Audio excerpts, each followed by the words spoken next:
दोस्तों, आप सभी का स्वागत है आपके अपने चैनल फिक्स नॉलेज वन पर। आज का यह वीडियो कोई साधारण वीडियो नहीं है और ना ही एक साधारण मोटिवेशन। इस वीडियो को देखने के बाद आपके लाइफ में, आपके पर्सनल लाइफ में, आपके बिहेवियर में एक चमत्कारिक बदलाव जरूर होगा।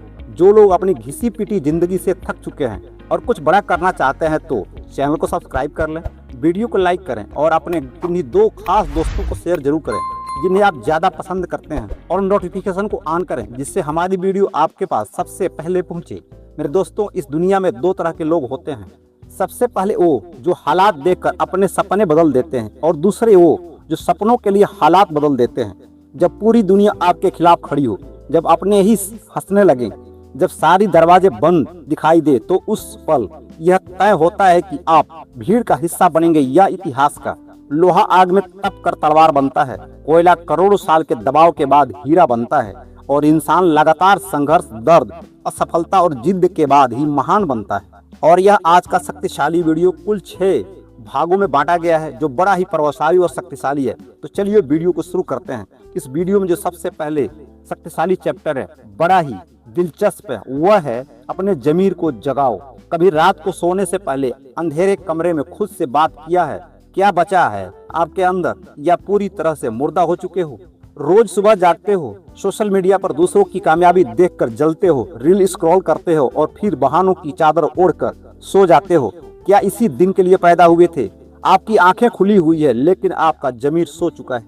आप हर दिन अपने सपनों का कत्ल खुद अपने ही हाथों कर रहे हो और दोष दे रहे हो किस्मत को, समय को और दुनिया को। अगर इस वीडियो को देखने के बाद आज भी आपके खून में उबाल नहीं आया और आज भी इस घटिया और साधारण जिंदगी से नफरत नहीं हुई, तो समझ लेना कि आपकी हड्डियों में खून नहीं, पानी बह रहा है और आपको अब मोटिवेशन की जरूरत ही नहीं है, कुछ और की जरूरत है। आप कब तक खुद को धोखा देंगे? मूड नहीं है, मेरे पास सही संसाधन नहीं है, ये सब बातें दुनिया से नहीं, आप खुद से बोलते हैं। जब आप रील्स पर घंटों बर्बाद करते हैं तब आपका जमीर अंदर से चीखता है कि बस बंद कर इसे, तेरा समय बर्बाद हो रहा है। लेकिन आप अपने उस जमीर का गला घोट देते हैं। जमीर को जगाने का मतलब है अपनी गलतियों को स्वीकार करना। जमीर को जगाने का मतलब है आलस को लात मारकर काम पर लग जाना, चाहे मन हो या ना हो। जमीर को जगाने का मतलब है खुद रोज शीशे में देखकर यह कहना कि मैं कल से बेहतर बनूंगा। इस दुनिया में किसी और को आपकी परवाह नहीं है। ये बाजार बहुत ही बेरहम है, यहाँ कमजोरों की कोई जगह नहीं है। अगर आज आप नहीं जागे तो कल कोई और आपको अपनी उंगलियों पर नचाएगा।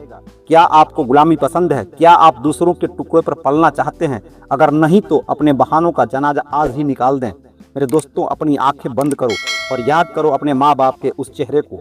उन बूढ़ी और थकी हुई आंखों को देखो जो आज भी आपकी कामयाबी की राह देख रही है। उन्होंने अपनी इच्छाओं का गला घोंट दिया ताकि आपको एक अच्छी जिंदगी दे सके।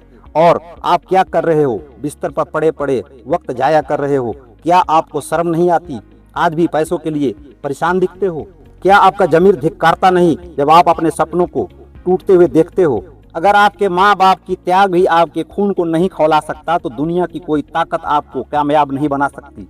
अपने जमीर को आवाज दो और पूछो खुद से कि क्या आप एक लूजर बनकर जीने के लिए पैदा हुए थे? नहीं, आप एक योद्धा हो। आपके अंदर एक असीमित ऊर्जा है, बस उस पर आलस की धूल जमी हुई है। उस धूल को झटक कर बाहर निकालना है। इसी क्रम में जो दूसरा चैप्टर है, जो बड़ा ही पावरफुल है, वह है औसत दर्जे की जिंदगी से नफरत करो।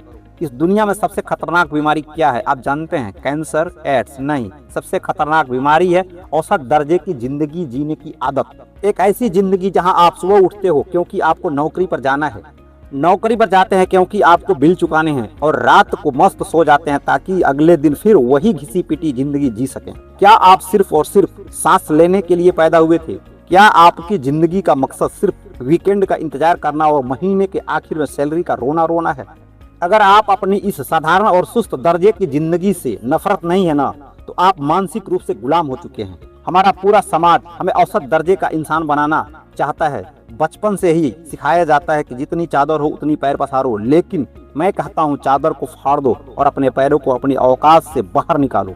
मेरे दोस्त, नफरत करो उस ठीक ठाक नौकरी से जो आपके सपनों की दम घोटती है। नफरत करो उस गुजारे लायक बैंक बैलेंस से जो आप हर छोटी चीज के लिए तरसते हो। नफरत करो उस एडजस्टमेंट वाली सोच से जो आपको हमेशा भीड़ का हिस्सा बनाए रखती है। साधारण पैदा होना आपकी गलती नहीं थी, लेकिन साधारण मर जाना आपकी सबसे बड़ी हार होगी। अपनी सोच बदलो, औसत दर्जे की जिंदगी से नफरत करो और इतिहास रच दो। या तो सबसे आगे हो या फिर मैदान छोड़ दो। इसी क्रम में तीसरा चैप्टर वह है जिद क्या है। बचपन से ही हमें सिखाया गया है कि जिद मत करो, जिद करना बुरी बात है, जिद्दी बच्चे बिगड़ जाते हैं। हमारी समाज ने जिद शब्द को एक गाली बना दिया है। मेरे दोस्तों, आज आप ये जान लें कि इस दुनिया में जितने भी लोगों ने इतिहास रचा है वो सब के सब एक नज़र में जिद्दी थे। अगर जिद ना होती तो हम गुलाम होते, अगर जिद ना होती तो इंसान कभी चांद पर कदम नहीं रख पाता, अगर जिद ना होती तो अंधेरी रातों को रोशन करने वाला बल्ब कभी नहीं बनता। साधारण लोग अपनी असफलताओं के बाद अपनी किस्मत को दोष देकर बैठ जाते हैं, लेकिन वहीं एक जिद्दी इंसान कहता है कि किस्मत की इतनी औकात की जो मेरे हौसलों को रोक सके।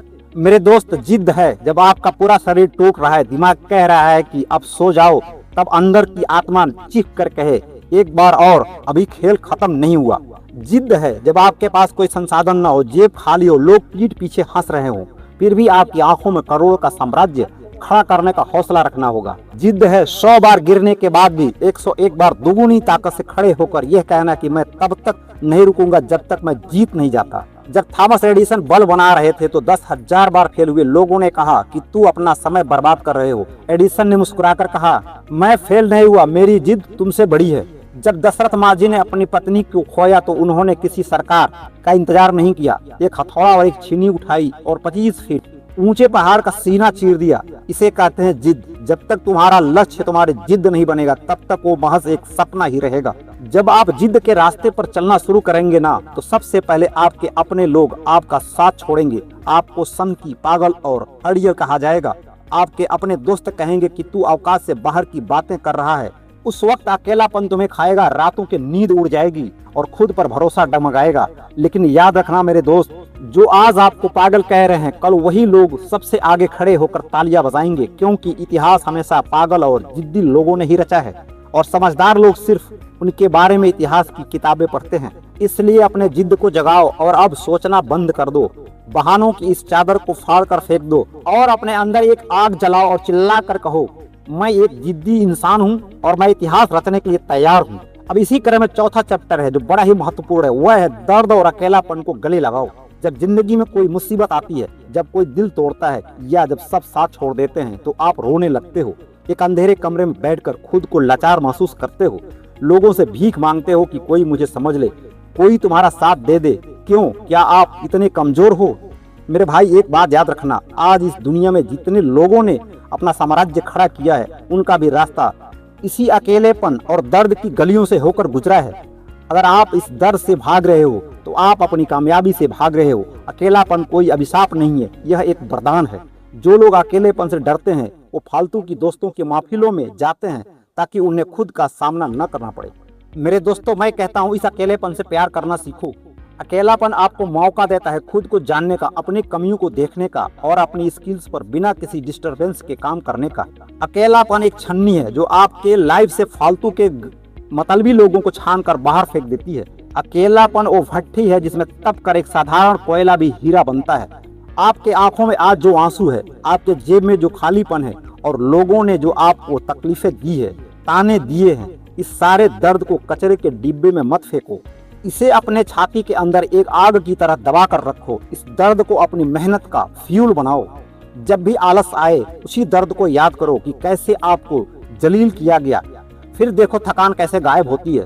तो अब रोना धोना बंद कीजिए और इस अकेलेपन की चादर को अपनी ढाल और इस दर्द को अपनी तलवार बनाइए। आपको किसी के सहारे की जरूरत नहीं है, आप खुद ही एक पूरी फौज हो। इसी क्रम में पांचवा चैप्टर है, वह है असफलताओं का शिकार करो। जब आप फेल हो तो क्या करते हो? बिस्तर पर लेटकर रोते हो, अपने किस्मत को कोसते हो, हार मानकर मैदान छोड़ देते हो? अगर आप ऐसा करते हो ना, तो आप असफलताओं का शिकार बन गए हो। और इस बेरहम दुनिया में शिकार को शिकार किया जाता है, यानी कि कुचल दिया जाता है। लेकिन इतिहास रचने वाले लोग खेल को पलट देते हैं। वे असफलताओं का शिकार नहीं बनते हैं, बल्कि वे भूखे शेर की तरह असफलताओं का शिकार करते हैं। मेरे दोस्त, फेलियर कोई फुल स्टॉप नहीं है, यह सिर्फ एक नया रास्ता है। फेलियर सिर्फ एक फीडबैक है जो आपको बताता है कि आपके मेहनत में कहाँ कमी रह गई थी। साधारण लोग एक बार फेल होकर टूट जाते हैं, लेकिन वही एक सच्चा शिकारी कहता है ये तो शुरुआत है। असफलताओं का शिकार करने का मतलब है हर हार से एक नया सबक सीखना और दोगुनी ताकत से वापस आना। असफलताओं का शिकार करने का मतलब है जब दुनिया कहे कि तुमसे नहीं होगा तो उनकी बातों को अपनी सफलता का फ्यूल बना लेना। असफलताओं का शिकार करने का मतलब है तब तक लड़ना जब तक कि तुम्हारी हार खुद शर्मिंदा होकर जीत में न बदल जाए। मेरे दोस्तों, याद करो अब्राहम लिंकन को, जो जीवन में दर्जनों बार चुनाव हारे लेकिन वो रुके नहीं। उन्होंने हर हार असफलता का शिकार किया और अंत में अमेरिका का राष्ट्रपति बने। और अब आखिर में अब समय आ गया है फैसले का। इस वीडियो को देखने के बाद आपके पास दो रास्ते हैं। पहला, इस वीडियो को बंद करके भूल जाओ और वापस उसी घिसी पीटी बहानों से भरी साधारण जिंदगी में लौट जाओ और भीड़ का हिस्सा बने रहो और एक दिन गुमनामी की मौत मर जाओ। और दूसरा, आज इसी वक्त अपने अंदर की जिद को जगाओ और खुद से वादा करो कि चाहे जान चली जाए, चाहे पूरी दुनिया खिलाफ हो जाए, मैं पीछे नहीं हटूंगा। मैं तब तक नहीं रुकूंगा जब तक मैं अपने सपनों को हकीकत में बदल ना दूं। मेरे दोस्त, इतिहास गवाह है, कमजोरों के नाम पन्नों पर नहीं लिखे जाते। इतिहास सिर्फ और सिर्फ जिद्दी लोग ही रचते हैं। अगर आपके खून में उबाल आया हो तो नीचे कमेंट बॉक्स को भर दे, लिखे मैं जिद्दी हूँ और इतिहास रचूंगा। मैं आप सभी के इतिहास रचते हुए देखना चाहता हूँ। जिद्दी बनो, इतिहास रचो। जय हिंद।